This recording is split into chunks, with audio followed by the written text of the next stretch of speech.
out here on the ATVs. They out here on the ATVs, y'all.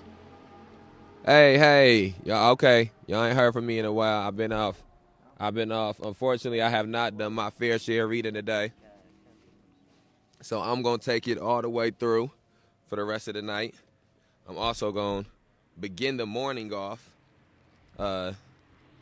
So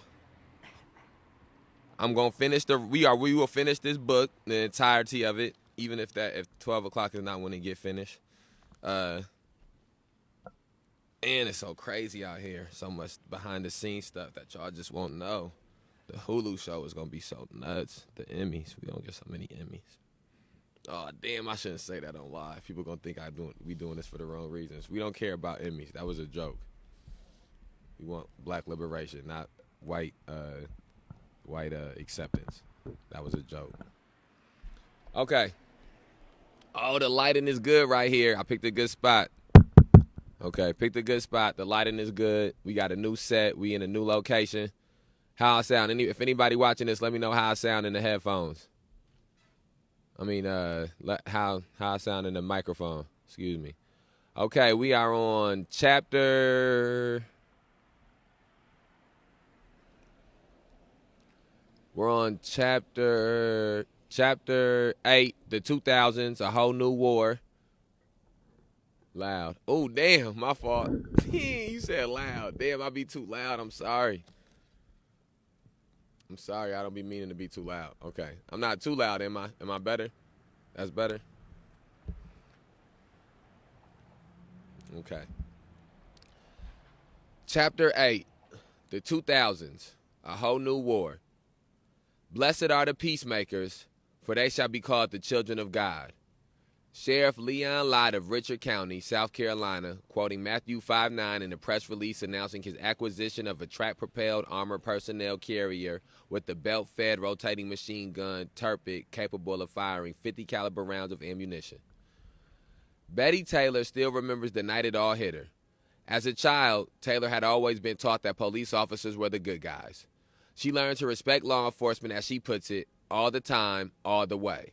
She went on to become a cop because she wanted to help people, and that's what cops did. She wanted to fight sexual assault, particularly predators who take advantage of children. To go into law enforcement, to become one of the good guys, seemed like the best way to accomplish that. By the late 1990s, she risen to the rank of detective in the Sheriff's Department of Lincoln County, Missouri, a sparsely populated farming community about an hour northwest of St. Louis. She eventually started a sex crimes unit within the department, but it was a small department with a tight budget. When she couldn't get the money she needed, Taylor was forced to give speeches and write her own proposals to keep her program operating. What troubled her was that while the sex crimes unit had to find funding on its own, the SWAT team was always flush with cash. The SWAT team, the drug guys, they always had money, Taylor says. There were always state and federal grants for drug raids. There was always funding through asset forfeiture. Taylor never quite understood that disparity. When you think about the collateral effects of a sex crime, of how it can affect an entire family, an entire community, it just didn't make sense. The drug users weren't really harming anyone but themselves. Even the dealers, I found much of the time, they were just people with little money just trying to get by. The SWAT team eventually co-opted her as a member. As the only woman in the department, she was asked to go along on drug raids in the event there were any children inside.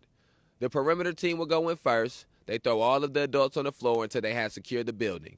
Sometimes the kids too. Then they put the kids in a room by themselves, and the search team would go in. They come to me, point to where the kids were, and say, "You deal with them."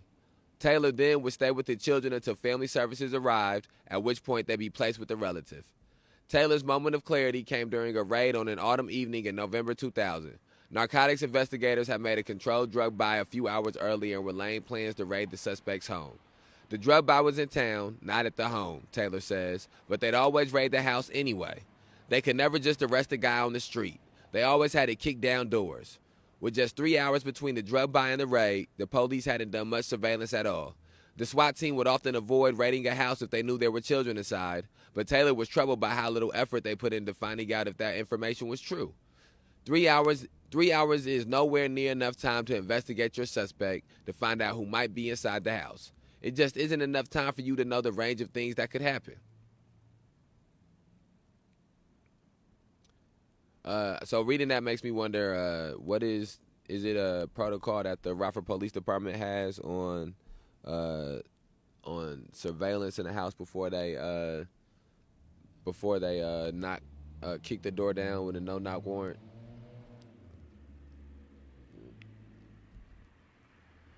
Yeah. Yeah. Either way, I pause this. Anyway, I pause this.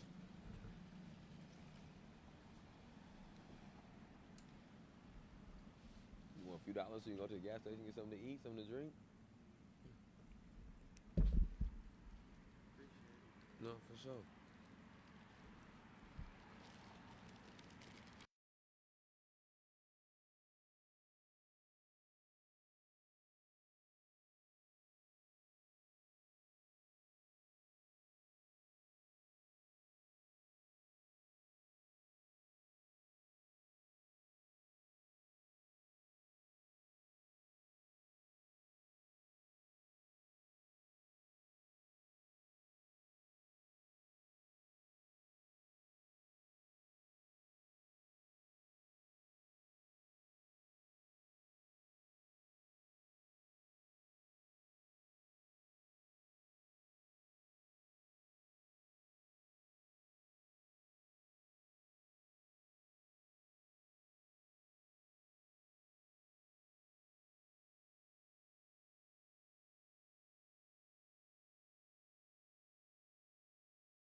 They did their thing, Taylor says. Everybody on the floor, guns